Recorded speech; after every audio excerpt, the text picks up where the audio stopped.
Hello, Lance. Can you hear me? Hey, yes. Hey, Yes. how you doing?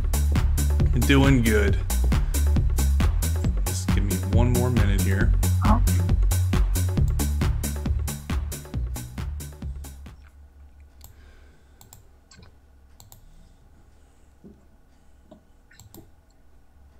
All right. Hello, everyone. We are here finally.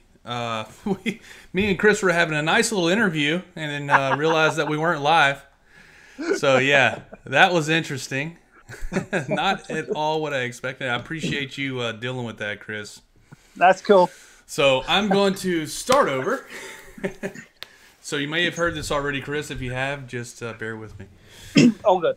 All right. So in the 20 years that Chris has worked in the media industry, he's held a number of roles from cameraman, mechanical engineer, and prop designer to consultant, producer, and world record setter, which we will be talking about soon. His CV is as colorful as his portfolio and just as animated. Of particular interest to us is the laser experiment he designed as part of the Genius by Stephen Hawking's episode 2. And it's a pleasure to have you with us, Chris. Thanks for coming, man. Well, thank you. That's such an amazing introduction. It's already the second best interview I've had tonight. Oh man, yeah. It's a bit of a shame that things went the way they went, but you know what? At least the second time around, you know, we've got this down pat, right? We know what we're doing. I call it a warm up. Exactly. Exactly. We had a warm up. Excuse me. Sorry. All right. So I took a look at your portfolio website. I guess it's your portfolio. Right. And Yeah, I guess. And there's this one sentence that to me really sticks out. And I guess I should pop over to that page for everybody else to see here. Yeah, okay. It's in the About Me section, guys. But this one sentence that sticks out to me feels like we could talk about this and this alone for the whole night. It's basically, I've set world records, made a boat from ice, made a road sing, and completed plenty of tasks others told me were impossible.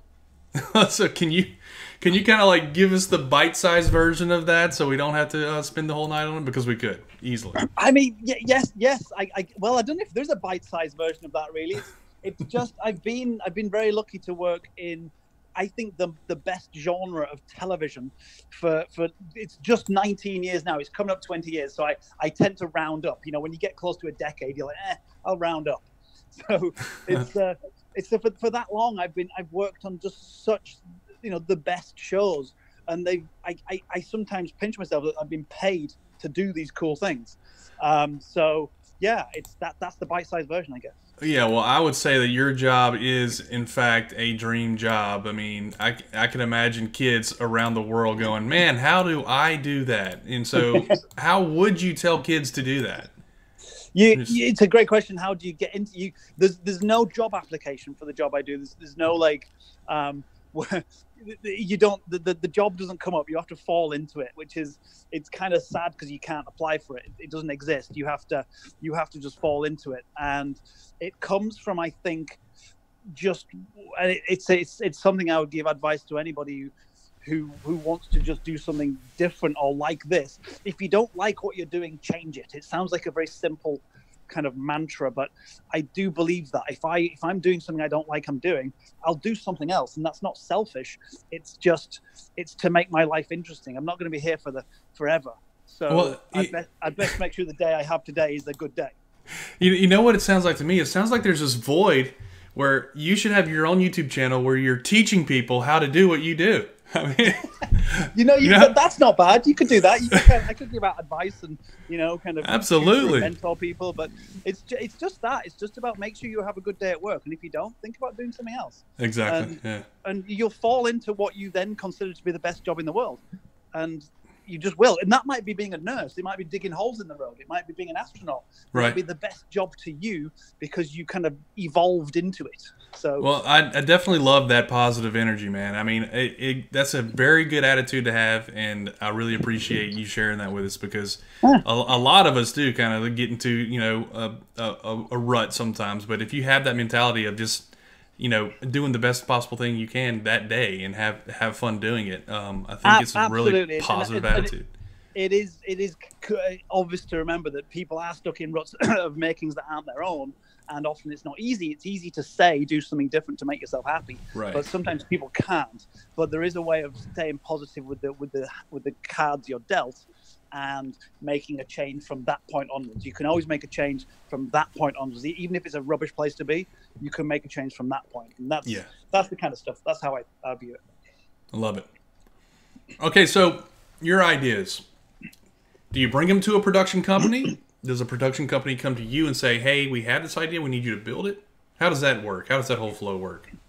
That's a good, like, how do you that's an equally good question as the last one. It's definitely a mix. I've worked on shows where, me and say a close colleague have literally invented the whole idea. We go through the pitching process. Someone commissions it. A company gets assigned to it. You then end up making it. And I've been from that to just being hired for a week to build something that someone's telling me to build, even if I might know it's wrong or I don't like the idea. Sometimes you just have to take those jobs. It's all angles. You get it from all angles, and I think that's what makes television for me worthy of doing it next year, because I've liked the last 19, 20. Right. So let me ask you this. It's interesting. We had a conversation before this show yesterday where you were talking about, wondering if TV is an old medium, if the internet is the new medium. Don't you think there would be a place for the things that you do on YouTube? I mean, if you had your own YouTube channel and you did cool things like this, I know for a fact people will be watching it. Yeah, there already is that space, and I think lots of people fill it. And I think that's one of the best things about the kind of the it's like a hive mind. I describe it as there's just every single idea that you can think of trying is being tried because it's easy. The barrier to entry to make a TV show is so infinitely massive that people never used to be able to get to transmit their own ideas, whereas now anyone with a telephone and an internet connection can do that, or a camera and an internet connection can do that. And I think that's just fabulous. So, I could set up a YouTube channel and do that. I think I have a YouTube channel with 1,000 subscribers when I last looked, but I don't remember how I got those 1,000 subscribers. Yeah, I think it's fantastic. And I can tell you this: if anybody's seen your portfolio website, then that's probably how you got your 1,000 subscribers, just by being on LinkedIn. That's good. That's good to know. I don't know I don't pretend to know how it works. The YouTube thing. I've worked in very traditional broadcast TV for so long that I know it's there, but I'm not a master of it like you are. Right. That's all. So whenever you start thinking about a new idea, right? Do you start off by drawing on a piece of paper? Do you do 3D modeling? Like what exactly do you do? How does it go from a concept to a reality in your world? Well, it depends on what you're asking. It is whether it's like a whole show pitch, or whether it's just one experiment, or it's a question you want answered, or it's a cool thing you'd like to build. It's I think it's such a wide question that there isn't one answer, apart from if it was a physical thing. To build a physical thing, it always starts with a conversation. I very rarely work alone building something, and that means you've got more than your own brain, which is a good start, because you've got conversation at that point instead of talking to yourself, which isn't. And it's a case of trying. I tend to just try building something if that's what I'm tasked to do, and it'll work or most likely not work, and then you go away and build something else. It's the prototyping technique. Yeah, it's like an iterative process, right? You try something, it doesn't work, you try it again, and you keep doing that until eventually you have something that works. Yeah, exactly. And you'll change the goalposts on the way, and you might even change the question you're trying to answer, and you might change the deliverable date or the cost of the item along the way as well. But absolutely, iterative is the word. Yeah. So let me ask you this: do you do any personal projects? Do you have anything at home that is like your pet project? I never don't have a pet project on the go. No, I'm constantly. I've just bought a motorbike, which is a pet project. It's a vintage BMW, and it's just fantastic. And that's my thing at the moment. But You're restoring it? I'm not restoring it. I'm just riding it around. It's in decent condition, but you don't just own a vintage motorcycle. You kind of have to, you have to look after it and nurture it like a little pet. Otherwise, it's going to get upset. And won't run one day. It's just because I'm working away from home at the moment. It's nice to have something to tinker, even if it's just taking something off, cleaning it, and putting it back on again. Right. So let me ask you this: do all of your projects eventually end up in some type of TV program, or are there some that get cut? How does that whole process work? Do you mean do some items just not make the TV show? Yeah, like obviously you're out there building things, like you said, it's an iterative process. Or there's sometimes where they say, well, this thing that you've built, we're not going to use. We're going to use this instead. Yeah, and it crushes you. It absolutely crushes you. I built a set of machines that demonstrated why golf balls with dimples in them fly better than golf balls without dimples in them, and it's to do with the kind of airflow and how the air is grabbed, or the vortices are kind of interrupted on the backspin of the golf ball as it sets off, so it gets lift instead of just flying straight. And I built this amazing set of machines that would repeatedly hit a golf ball exactly the same, and then we would put in different golf balls to show how some go further than others. And it took me a couple of weeks, and I was quite new to the game at that point, so it was you're not very good when you start out at a job. Yeah. It doesn't matter what it is. And I built this thing, and we filmed it, and I was very pleased with it, and it went really well, and everyone was impressed. But the show just went over length, so something had to be cut, and I was so upset. Yeah, I bet so. So upset, and it does happen. Yeah, another show we worked on where we were gonna make a human cannonball, which is not a brand new thing to do. People have made human cannonballs for a while in circuses and stuff. But we're going to make one from dissolving Alka-Seltzer. Do you know Alka-Seltzer? Yes. It's not English thing. Okay. So you dissolve Alka-Seltzer, get the CO2 from it, and then you kind of build up pressure. And we're going to build up pressure and make a big air cannon for a guy to go in, one of our presenters to go in. And it just turned out that they didn't have the time or the budget to do it safely. So we identified the problems, and we put down the kind of schedule of work and what it would take to make this happen safely. And it turns out that we put 2 weeks into it, but we couldn't deliver it with the safety parameters involved. So we had to cut that, and it's something we should revisit, I guess, if you're into the human cannonball scene.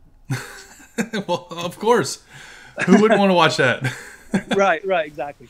I mean, who wouldn't want to watch the actually golf ball things? That's what I was saying. Like, when you have something like that, if it gets cut, it seems like take that and stick it on YouTube, and you have an instant amount of 10,000 people that want to watch it.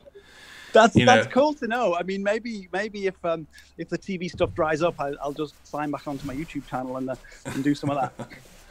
So, you speaking about an air horn, I saw some episode. Was that your work too? The big air horn that was knocking down houses?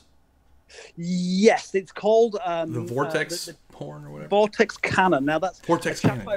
A chap I work with has been very influential and very important in my work life. It's called Jem Stansfield, and to this day he is, I'd say, he's possibly the cleverest person I've ever met, and he coined that phrase. So whenever you see the phrase vortex cannon on the internet, yes, he was the one that came up with that. And he came up with it. It's everywhere now.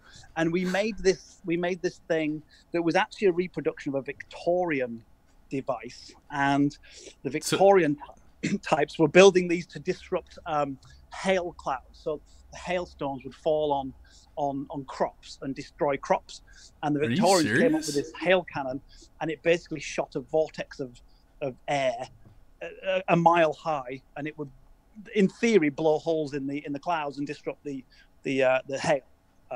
There's no proof it worked. There's a lot of studies gone on, but we just wanted to knock down some structures, so we did that. There's no proof it worked, but they did in fact build a vortex cannon back in the Victorian times. Oh, they built fields and fields of them. In fact, they're selling them today. Whether it's snake oil or fact, I don't know. But people are buying these That's things. amazing. Yeah, I never knew this historical fact. I'm going to have to go look this up immediately after the show. Just Google Wow. Victorian hail cannon. It's amazing.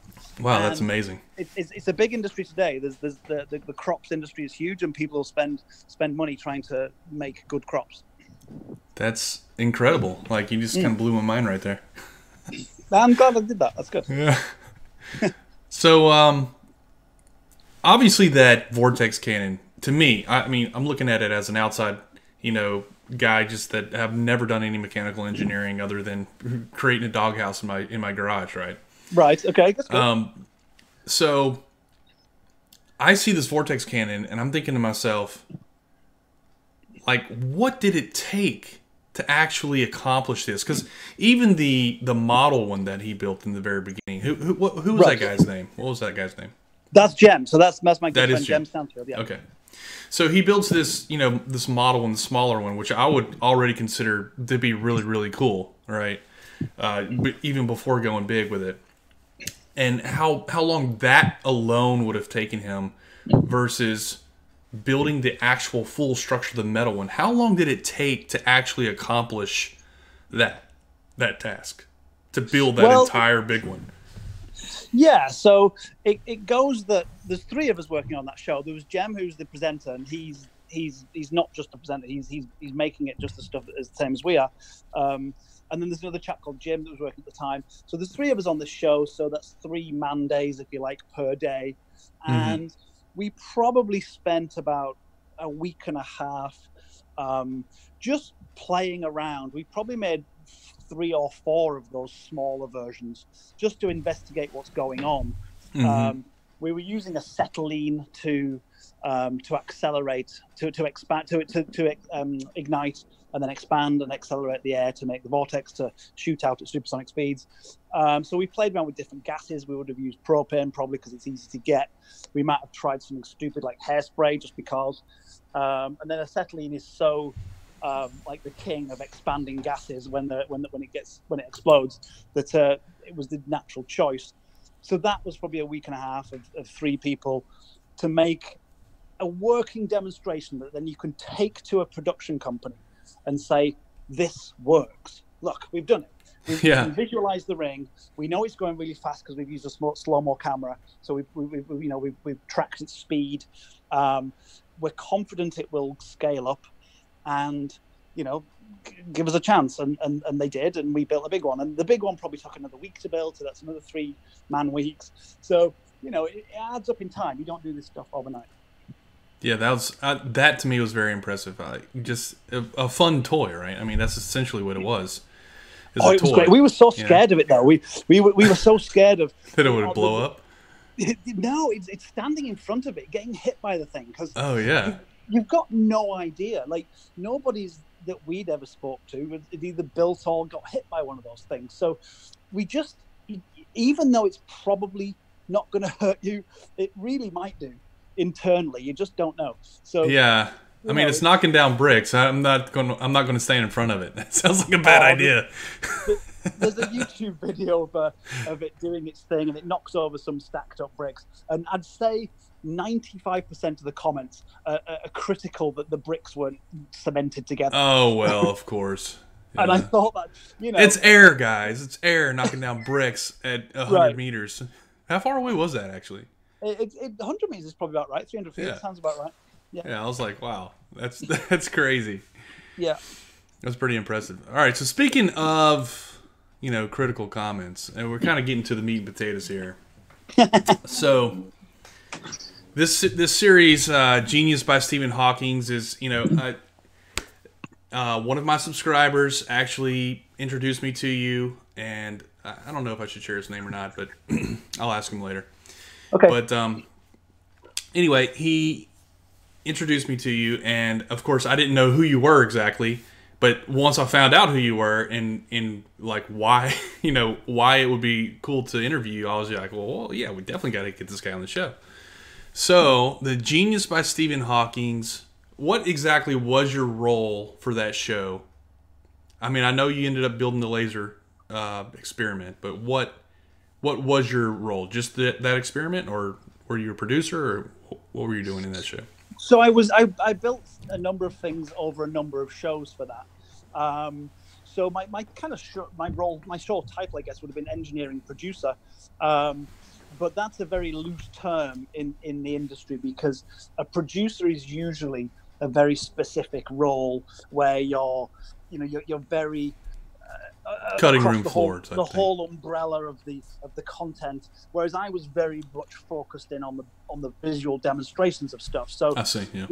So that's why you get the title engineering producer, but it's a bit misleading because you don't really perform the functions of a real producer, but you do have the functions that of all the demonstration stuff, which no one else could do. So it's a bit of a kind of inflated title, but that would be my actual role. But I worked on a number of visual demos and practical stuff for I'd say, I don't know how many shows there were, I can't remember, but I did probably 6 shows, something for 6 shows. So you developed the laser experiment, or did you design that, or did you specify it, or did you actually perform it? So that goes back to what I was saying earlier. That was one of those where they asked me specifically to do that, and then I worked out how to do it. So they knew they wanted to shine a laser across a lake and then measure to the lake's surface at different intervals, and that's pretty much what they told me. That company that made that show was called Bigger Bang, and they are such a phenomenal company. It's run by a guy called Ian and another chap, I can't remember his name, but they're just phenomenal when it comes Ben and Ian when it comes to kind of brainstorming cool concepts and getting across difficult content, but in an achievable way and an understandable way. And I think that was one of the demonstrations that was very kind of simple to understand. There was not many moving parts as such. You've got a straight line and a tape measure at its heart. But that was one of those where they came to me and I worked out how to deliver it.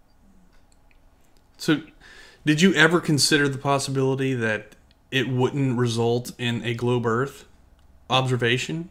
Like, were you... Yeah, because any experimentation like that, especially when you do it for the first time, is difficult. And I warned them. I totally said, no, guys, there is a chance that like there'll be something going on that makes it that we can't give out an absolutely 100% cast iron guarantee, because the laser might not work, or the helicopter doesn't fly, or the boat might not be able to sail, or the measurements might be too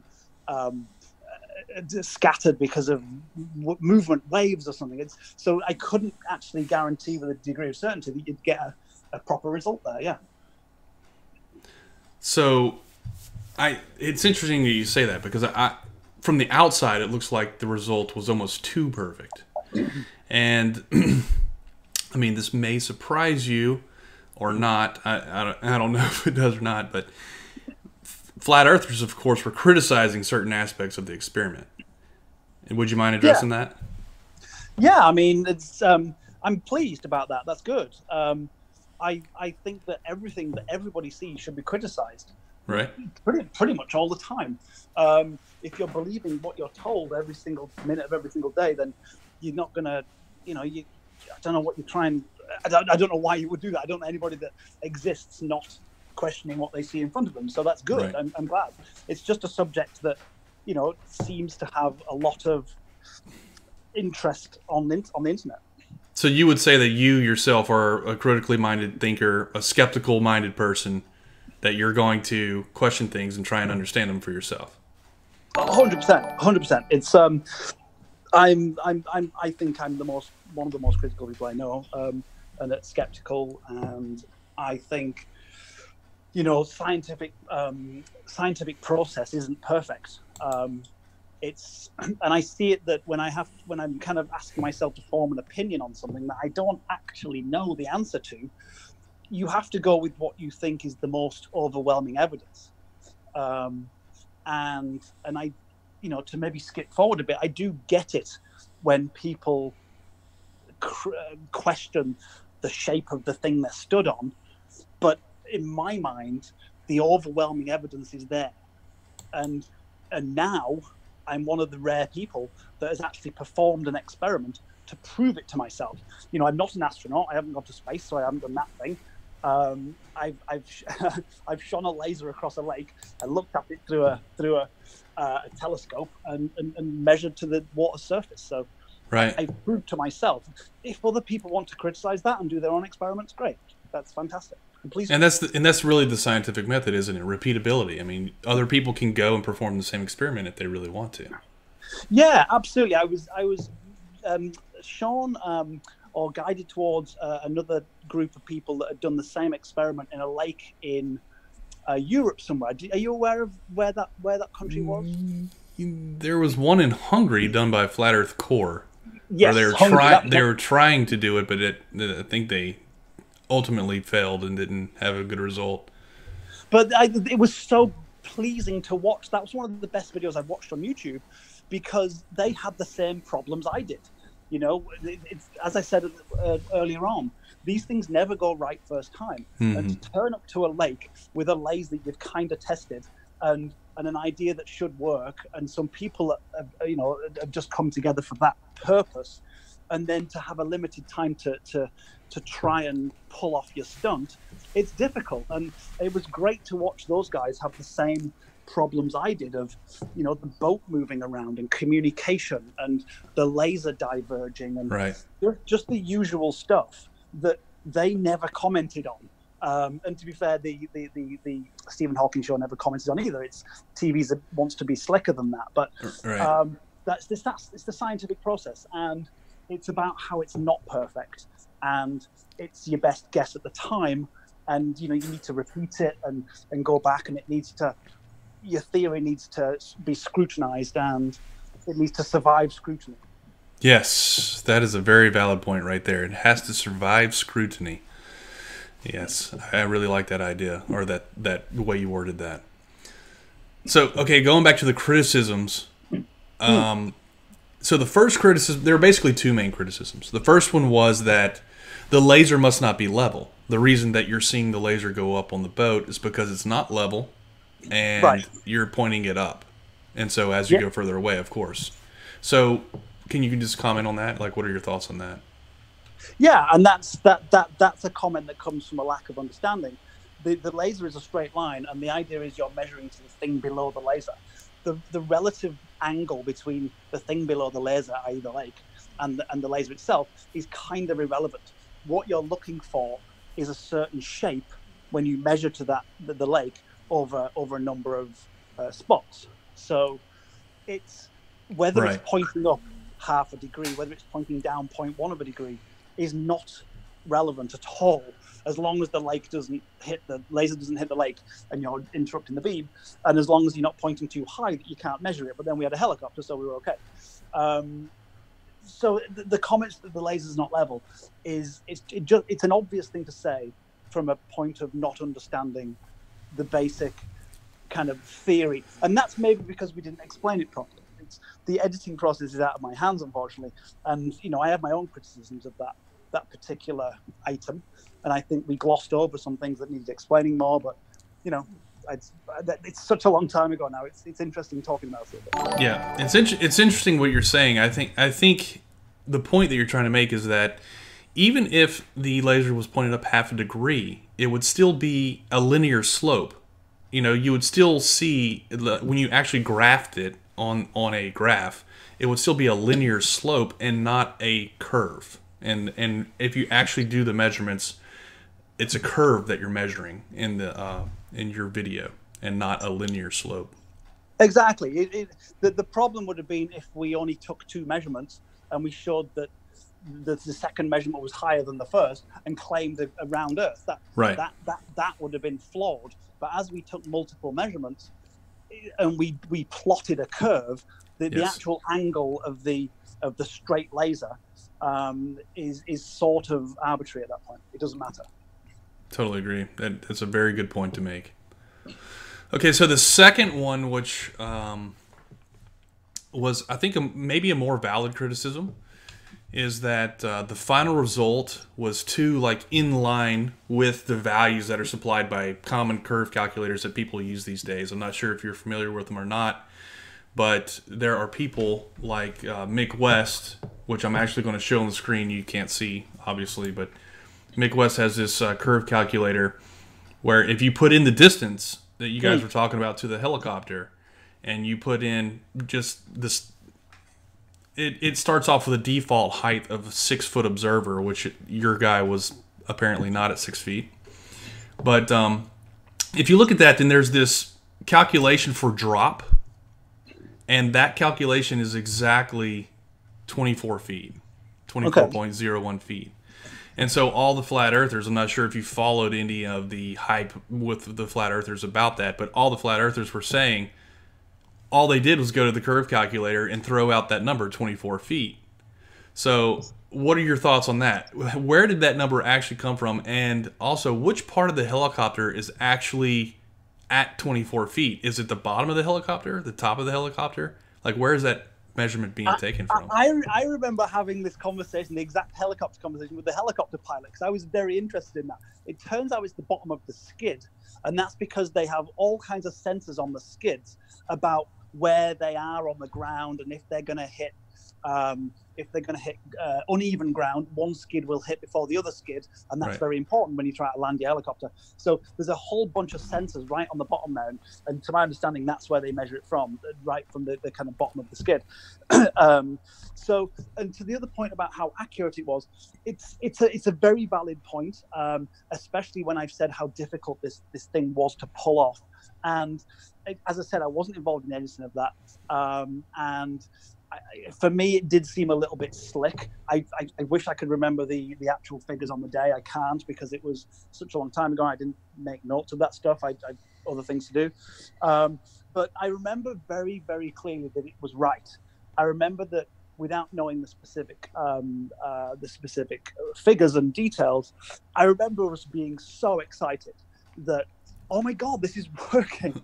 You know, we've not only have we've managed to get to the side of a lake in wherever it was, the west coast of America somewhere, and fire this laser close to like however many miles down a lake, and there's a helicopter down there, and there's a fairly cheap telescope that I'd got together, and we've got these presenters that, remember on that show, those presenters were not presenters. They had no idea what they were doing. They were like participants almost. They were such naive participants, and that's because of how this company wanted to run that show. And I think that show was better for it. They entered into every day so naive. They didn't know what they were meant to be doing. They were given a laser, they were given a telescope, they were given some stuff to, like, you know, a board with some markings on it, and a boat and a helicopter, and they just had to figure out that that's what they were meant to be doing that day. So I just remember us all being so happy that it was working out, even at the kind of the end of the day, the middle of the day, sorry, when we couldn't find the laser dot anymore because it got too bright. And you know, at that point, like, oh no, we've got to stop taking measurements. And then we realized the whole thing at the end of that item, where the helicopter goes below the horizon, and he's on the radio saying, "So what's your height now? Have you landed?"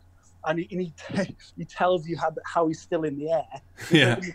You can't be in there. You've just gone below the right. Not in like that naive way, but it was just that moment of realization, and that's the moment that this production company wanted. They wanted that moment where the guy has just proved it to himself, and that's where I get my enthusiasm from. In that you prove it to yourself, and then that's it. You have that knowledge forever, and you don't have to take like arguments from anybody because you know you've done it yourself.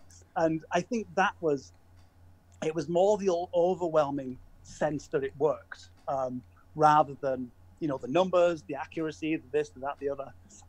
As I said, the edit in these shows can often try and make things very slick, and I don't know if that was the case with this or not. But TV's a flawed character at times, but it was just a lovely day to have worked, a great day at work.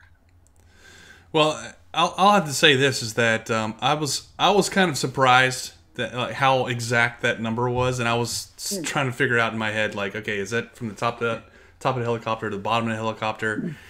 You could definitely see that there was refraction going on the horizon in the video, and so I think it was unhappy coincidence, to be honest, that it just happened to work out perfect, because that gave flat earthers something to talk about, and really what it came down to. When in the reality is that all the evidence points towards a globe anyway, so it doesn't really matter at the end of the day.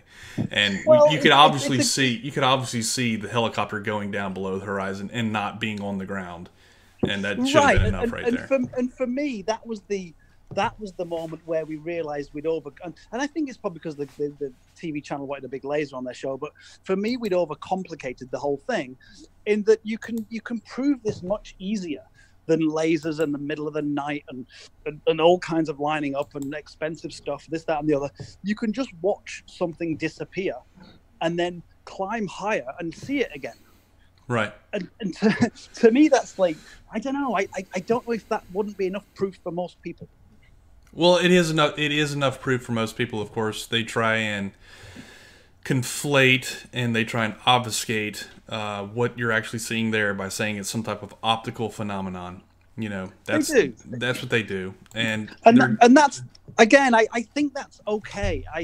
I'm not against people having thoughts that are not the same as mine, and you know, it's about being critical every day. And as I said, I just go back to my own way of looking at the world. Is what's the most likely? What's the overwhelming body of evidence? And right. For me, even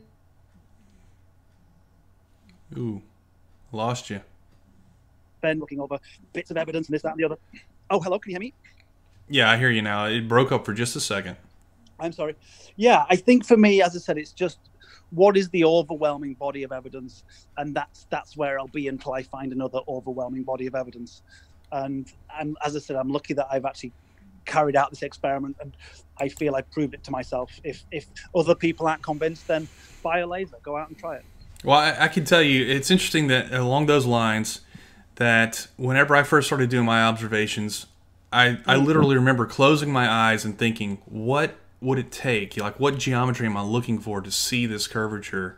And I started thinking about long, structures, and that was in the back of my head as I was driving to New Orleans one day, and just happened to see these transmission lines were all lined up going over the horizon, and I could see with my eyes. I was like, boom, there it is, going over the horizon. I'm like, wow. Right. Okay, so having that moment of firsthand experience is completely different than knowing what you've been taught, so to speak. But once you go out there and have that firsthand experience, you've proven it to yourself. Nobody can undo that, and that, I think that's very powerful as far as a way of helping people out of the rabbit hole, so to speak. Like, come out here, see it for yourself. It is. I think we're getting to an interesting point, but in the conversation, because I think it kind of, maybe people don't want to come out of their rabbit holes if that's what we judge that they're in. And I sometimes have a confliction with trying to convince somebody that clearly doesn't want to be convinced. And there's lots of things people do in the world that I don't agree with, but I don't go around trying to tell them that their religion is wrong, or their sexuality is wrong, or their weight is wrong. And I'm not saying you do, but I kind of sometimes put it in that envelope that people live different lives. And I know the internet's a kind of volatile place and everyone argues with everybody, but I don't go around thinking I need to try and convince someone that what they believe is right is wrong. Yeah, I wish I could share that, and to be honest, I wish I could, because it gets tiring arguing with people, to be honest. But I really do feel like there is a need to combat what is otherwise just plain con artist trying to take advantage of gullible people. And that's what is happening. Not all of them are that way. There are a lot of flat earthers that are genuine flat earthers that just, for whatever reason, haven't seen the information they need, or haven't seen the knowledge they need to understand that it's actually a globe. But there are genuine con artists that are out there trying to take advantage of these gullible people, and I don't know. I feel motivated morally to do something about it. And that's, so hats off to you, because that's a totally different thing. And absolutely, you're right. Is if someone's trying to, as you say, capitalize on basically what is a conversation, because people are very passionate about that conversation. That's clearly I don't know. It's bad. It's a crime. It's criminal. Right.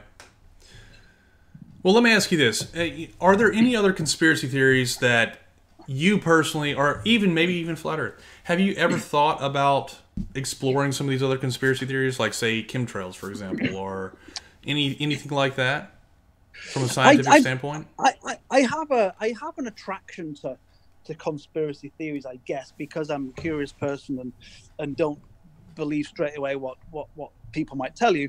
And yes and no. I mean, you have to.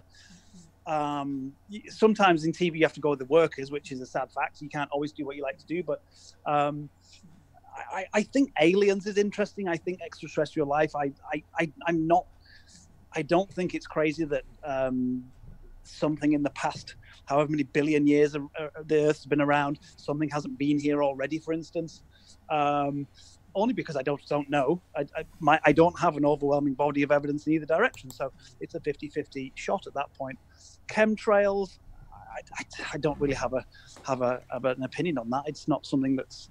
I know people are very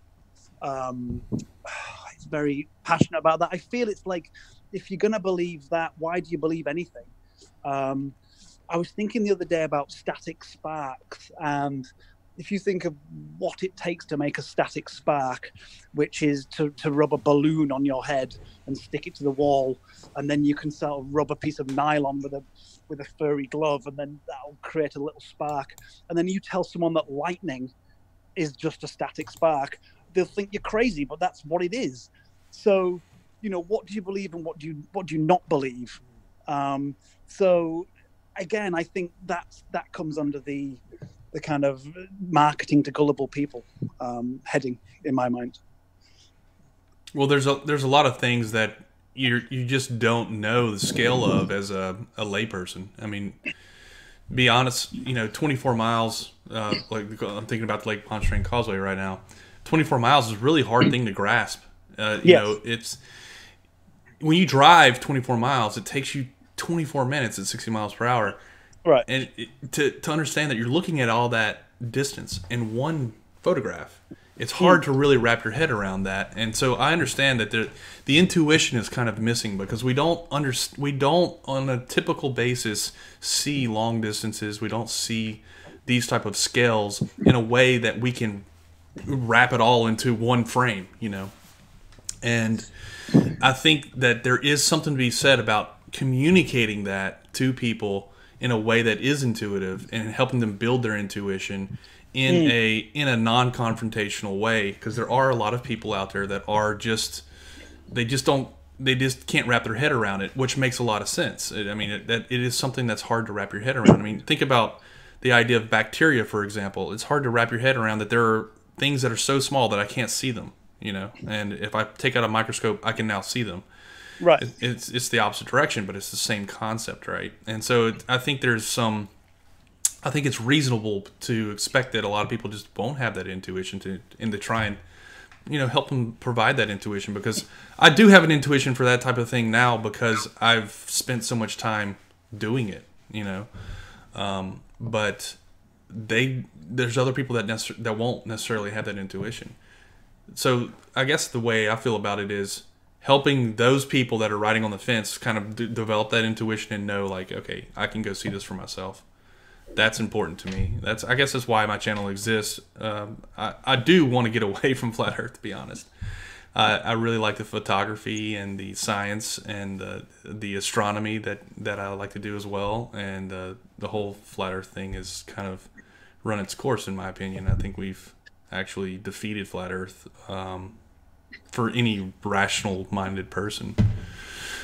Right. Anyway, yeah, I'm rambling. I know what you're saying, and you're right. It's to comprehend something that's farther than you can see in any one time is tricky, and it's we're just animals walking around this ball of rock around this ball of rock. See what I did? And it's tricky to kind of take yourself out of what you see in front of your eyes every day. Look at cavemen when they saw fire for the first time. Lightning, going back to lightning, what the hell is that huge thing coming out of the sky? It's going to kill me. Where does that come from? As soon as we start explaining these things, but it does. I do go back to my my overriding thought that it's good that people are critical. It's good that people are skeptical. Yes. All it does is foster debate, and that means that and now you've said that there might be kind of this dark side of all this where people are just marketing videos and clicks and likes and whatever else to other people. That's disappointing. And you know what? It might be that's the vast majority of everything that's going on, and most people don't believe crazy stuff. It's crazy. Yeah, I think so too. I think we're in a deep dark niche of the internet. To be honest, there are a lot of people that are believing it. I would say percentage wise, it's not a lot, but it is a lot of people, and it is kind of disheartening at times whenever you see them having conferences, in different states around the United States, and people actually showing up for it. It's like, wow. And I'm sure they're paying. Oh yeah, they're paying. Yeah. So there you go. That's your. The last one was a minimum of $200, and it was like the nosebleed section. Okay, yeah, that's the thing. But, that was the ticket, and then they had to pay for the hotel room and travel and all that. Right, sure. It's a thing. And going back to just general conspiracies, they all tend to rely on a huge number of people covering something up. And having worked for large companies, people are just going to work in the morning. There is no larger conspiracy in my mind that I can see, having worked with large numbers of people and talked to bosses and talked to people who aren't bosses. It's just people going to work, and I don't see anything there that might be considered any kind of cover-up for things that are out there and are a bit more non-believed. Right. There's different levels. There's different levels of cover-up too. It depends on what you mean by cover-up, because obviously the U.S. military keeps secrets from us. They're not going to tell us everything. They're not going to tell us how to create nuclear bombs, right? Right. We don't want them to. That's a fair point. Yeah. So there's certain things that you would expect the military or government to actually keep secret from you, and you want them to keep it a secret from you, and because you don't want everyone else to know it either. But at the same time, is the military made up of a bunch of evil men? No. The military in general is made up of a bunch of good people that are trying to do the right thing. They have a good heart, and if they knew that there was some conspiracy going on, they would blow the lid on it. Somebody would blow the lid on it. It would not just stay, a hidden conspiracy forever. I don't think it's possible. Humans aren't good at keeping secrets. I was just going to say that with the adventure of social media, anything that is because people want to brag about things, people want to show what they found out at work today, and the stuff like that would be all over Instagram within seconds. Yeah, exactly. Well, that's the way I feel too. So let me ask you this: so now, kind of knowing the criticisms that laser experiment, is there anything that you would do differently, or is there anything maybe you could advise other people to do differently if they're going to attempt a laser experiment? Also, absolutely. Also, yes, one other thing to add to that: what was the wattage of that laser? It kind of goes hand in hand, that's such a good question. I've got no idea, only because I can't remember. I would say the wrong thing. I know that wattage is not necessarily the big factor. The type of laser it is the big factor, and how you collimate it, which the collimate just needs to make it not diverge. Right. To be honest, I can't remember. I just don't know everything I've ever learned. I forget stuff. But I would have loads of advice for someone setting it up, and the main one would be just check that just driving a boat over the horizon and climbing a tower to prove it to yourself isn't enough, because otherwise you're in for a whole load of work. And if you do then decide to go down the laser route, you need to get the right kind of outfit, because you're going to be very upset when you spend all this money and you get out to your location and your laser's not very good. So I went with a guy. He's called Tim, and he runs a company called New Salt Laser. I think I can't remember where they're based, but he was great. Tim was so good, and he worked with a chap from Eastern Europe, and this guy in Eastern Europe was a kind of top laser builder, and together they put this thing together. Tim came out with me, and we had a setup that we could refine. That was kind of the second prototype. We'd probably have to go better to collimate it better over distance. The other thing is daylight, is that we kind of had to film in low light because of TV. Filming in the day, you lose the laser. You don't understand. You just think you're going to be able to see the laser beam, but as soon as the sun hits it, you lose it. And when you're trying to look at something that's 20 miles away and you can't find it, you have no choice. You've got no chance at all of finding it. So that's another big problem. Then there's the problem of the water and trying to work with water, helicopters, distance, radios. Communication is a big problem. So you need to get a decent communication set up, and it's probably worth having someone there just for communication. They're an expert in communication over distance. And then have more than like a couple of days to do it, because TV doesn't have unlimited budgets. In fact, they've got really quite small budgets. People are surprised.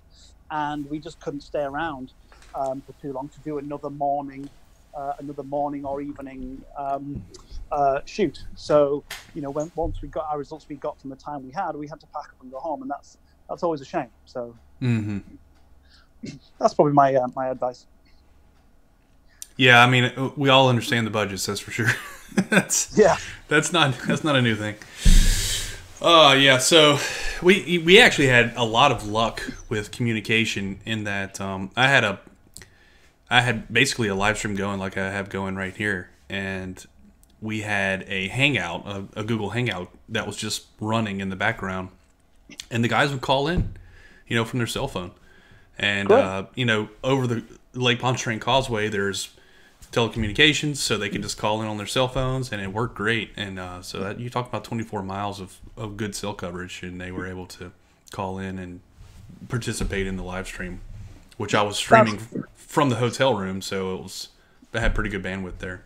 That's great. Do you think, has there ever been any consideration of getting, because the groups, did you say the group was in Hungary that did the laser across the lake? Yeah, I think we were talking about two different experiments actually, but there was one that was done in Hungary, yes.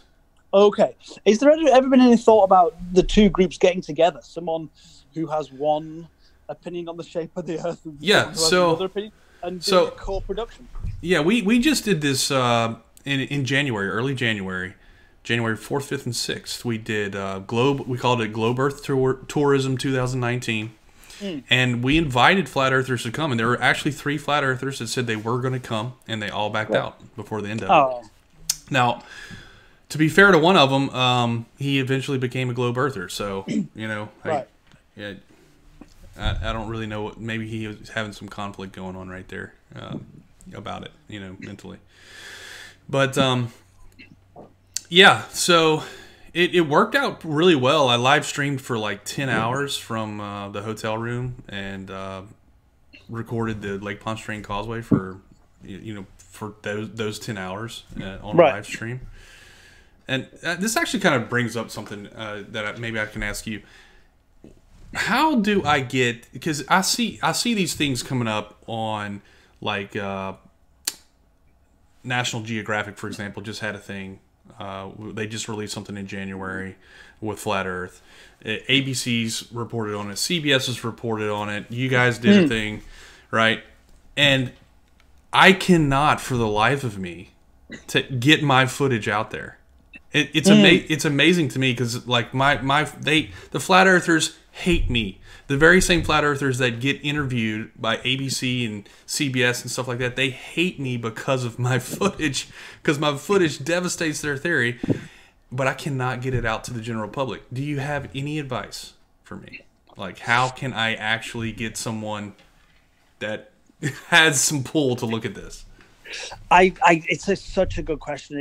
It's so hard because you're in the minority of people of what, you've got proof for oxygen existing. You've got proof for the sun coming up tomorrow morning. You've got proof for something that nobody's disputing. So that's why you're struggling. Yes. You need to have a platform where that evidence needs to be relevant, and that would have to be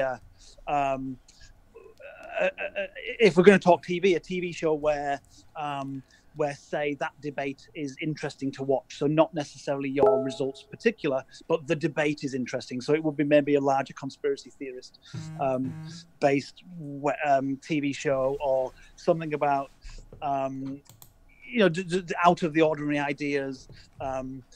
That's where you'd be, and knowing where that's going to pop up is kind of impossible, because that's, if I knew what shows were going to get commissioned, I wouldn't be just sat making them. I'd be pitching them and commissioning them. So it's impossible to say, but basically you're going to really struggle because you're in the minority of what people believe, or the majority, should I say. Your footage is minority required. Yeah, I mean, I understand that, but the thing that I guess kind of confuses me is, why is the media going out there and promoting Flat Earth? Because that's exactly what they're doing. Every single time they interview one of these Flat Earthers, that Flat Earther gets new subscribers, gets 1 million views.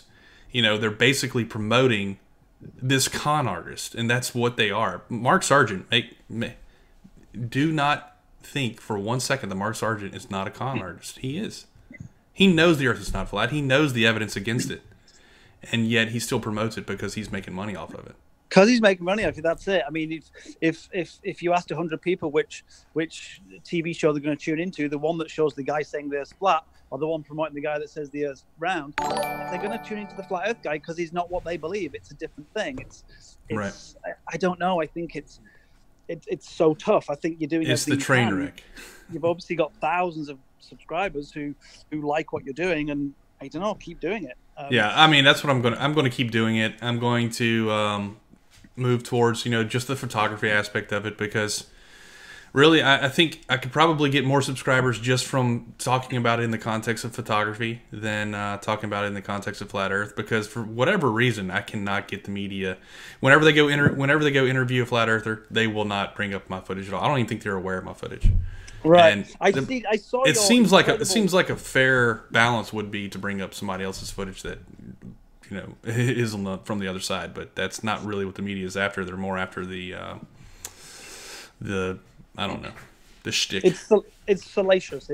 It's more attractive to watch. But yeah, I can see it. The other thing is you could never show your footage publicly to someone who's going to then be swayed by it, because they'll have seen evidence that they can't argue against, and so they will probably never agree to go on the same TV show as you, because they will be faced with a tricky situation. Agree? What do you mean agree? You just throw it on them. Okay, all that. But yeah, I don't know. I think for me this conversation has been really interesting, because it's thrown up this whole other angle that I hadn't even thought of, which is the darker side of people just. It's a fraudulent argument in that, because there's money to be made in it, and I think that's sad. That's really sad. If you haven't seen what the last hangout I did with Jesse Kozlowski, I mean the last thing that we did was Jesse Kozlowski went out there with GPS receiver and literally recorded waypoints all the way across the bridge. Okay. And those waypoints are in, which most people don't know, the raw GPS is in Earth-centered, Earth-fixed coordinates, which is a 3D coordinate system. Okay. So you just take those 3D coordinates and you plot them back into a graph, and boom, there's a curve. It's like, how do you argue with that? But right, exactly. And they will. I sort of thought that if I was going to do my laser thing again, I'd go to like a dry lake bed or a desert that is known for being incredibly billiard like table smooth, and I think it'd be nice just to not have the hassle of time scales and darkness and lightness and water bobbing up and down and communication, and you could spend 2 weeks just shining your laser across this ultimately flat thing that people will always argue there's a hump in it or whatever anyway, because it's not a liquid, it's a solid, but I think you would generate such a beautiful curve that could only be for a certain reason, and I'd like to do that. Maybe I just want to go and spend some nights in the desert, but that would be a nice thing to do. Well, after this we should talk, because there's some new tools that are coming online by this guy named Walter Bislin, where he takes these Earth-centered, Earth-fixed coordinates and plots them in a 3D space, and they show the curve. It's like, anybody can go and take GPS recordings and put them in this renderer, and it just renders it out and shows the curve. So it's definitely interesting. Yeah, it's definitely interesting. Very interesting.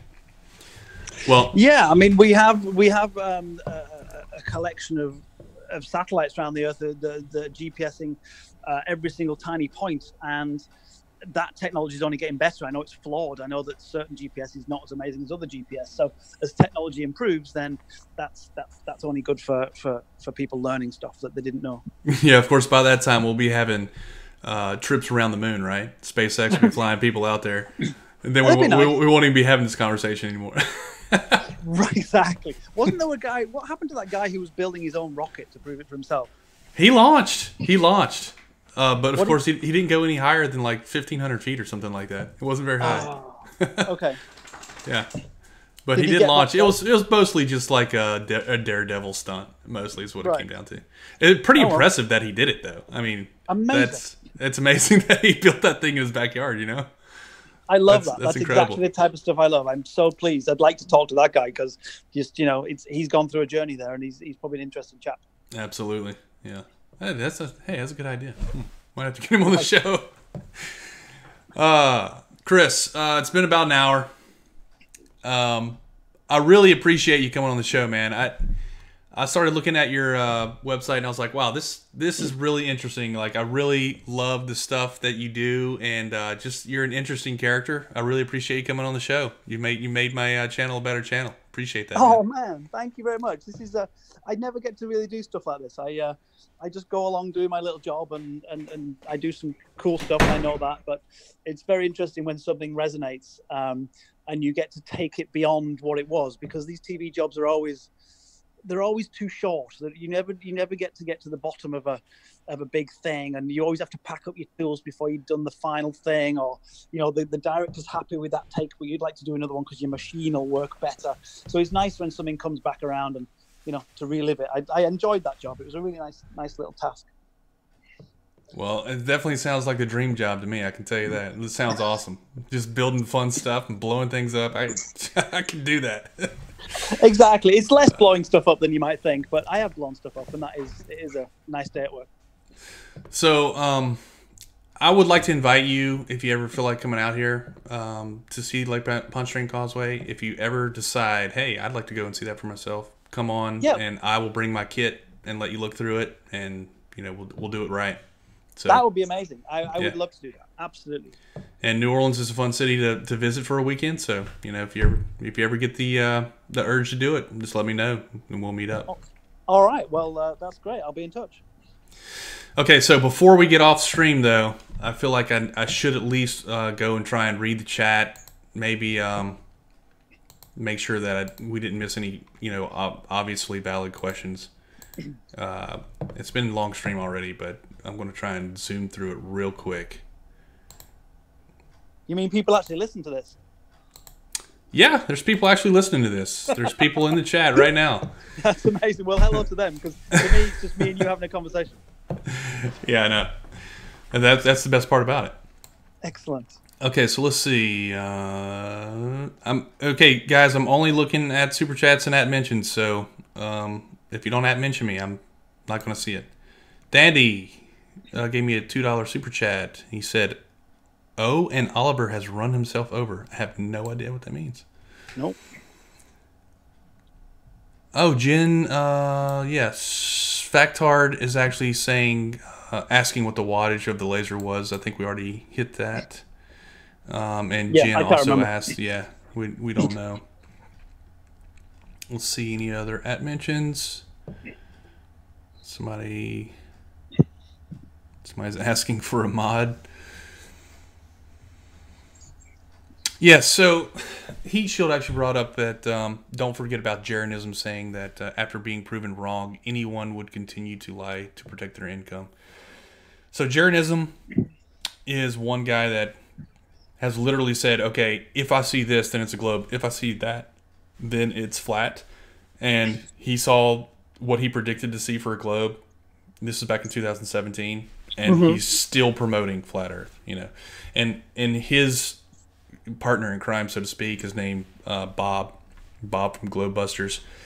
he actually bought, or somehow they got donated a ring laser gyro, which has the sensitivity to actually detect the rotation of Earth. Okay. And he's like, okay, well, if the Earth's rotating, then we'll detect 15 degrees worth of rotation per hour. And he detected 15 degrees worth of rotation per hour. Okay. And then he was like, but it must be something else. It can't be the rotation of the Earth, right? So, Right. like, these are the type of things that we see happen. And so, of course, you can make an argument that they're, a cognitive bias or something. But it after so many of these, you go, man, they're just conning people, So it's really hard to accept that they just have a different opinion. It doesn't seem that way. Well, no, absolutely. And I can add something to that. When we first got chatting, I actually went back and watched my original article, my original TV item, because I had to remind myself what it was all about and how it was represented, and just to kind of familiarize myself back with it. And I accidentally clicked on a link that was trying to show a factual error with it. And when you went through it, it was actually a guy who was saying that the same clip of footage had been used twice, one with a helicopter in shot and one with a helicopter out of shot. And the reason he thought that is because some birds were flying across in both clips, and in one clip there's a helicopter, one clip there's a helicopter. And he says, well, this is dreadful, look at this, the National Discovery Network are obviously faked this footage, and I can't believe this has been allowed to happen. And that was the fake footage. When you go and watch the real video, there's just one clip and the birds come across and the helicopter's in it. So he's obviously pasted out the helicopter and then ran it again. And I was like, hang on a minute, you can't do that. Wow. I'm all up for like criticism and kind of skepticism, but you can't just do that. That's amazing. I was so upset by that. Like, in your best efforts, you try and go and present something that's maybe up to be judged by your peers, but then they're just editing it and saying you've made a fake documentary. You take it personally, don't you? I mean, that upset me. Yeah. I mean, I do too. Whenever they start calling me, they call me a fraud. They say, all types of horrible things, which I don't have to repeat right now. But they call me. They basically defame me on the internet, and they think they're okay doing that. It's really bizarre. It really is bizarre. Now I've learned it's just a money making scheme. It makes perfect sense. Yeah. This machine is feeding itself, and everyone who's buying whatever piece of merchandise that someone is selling is feeding it even more. So there you go. I don't know how you get out of that loop. So JG Gonzalez says, good, now tell Soundly to pay me. I am Rick. JG Gonzalez, by the way, is a former flat earther who took his own observations and became a globe earther. Mm-hmm. And so all the flat earthers are claiming that I paid him to become a globe earther. Oh, I see. to turn. Okay. Yeah, it's very interesting. That's it is. I don't know. It's a corner of the internet that I've only just recently spotted is there because of this interview coming up, and it's a funny old place. It's funny. It is. It is definitely funny. It's an interesting corner of the internet, that's for sure. Yeah, going back to my job at the moment, all I have to do tomorrow is go and restore an old car. So, it's a much easier task I've got than trying to fight the good fight like you are. Let's see. Jen Morgan says, great show, Soundly. Thanks. Flat Earth Thing Else says, Soundly, interview me one day. That'd be an interesting interview. People are saying it's taking me longer than an hour, so I guess I'm going too long. Okay, I'm at the bottom now, and Jose JG Gonzalez says he needs to get paid. So I think we're at the end of it. Okay, Chris, I really appreciate you coming. Like I said, I really think that you're an interesting person, and I really think that you've made my channel a better channel. And I thank you for stopping by, man. Not at all. Anytime. It's been thoroughly interesting. And everyone in the chat, thanks for stopping by. I really appreciate it. Have a good night. Goodbye. All right. See you later.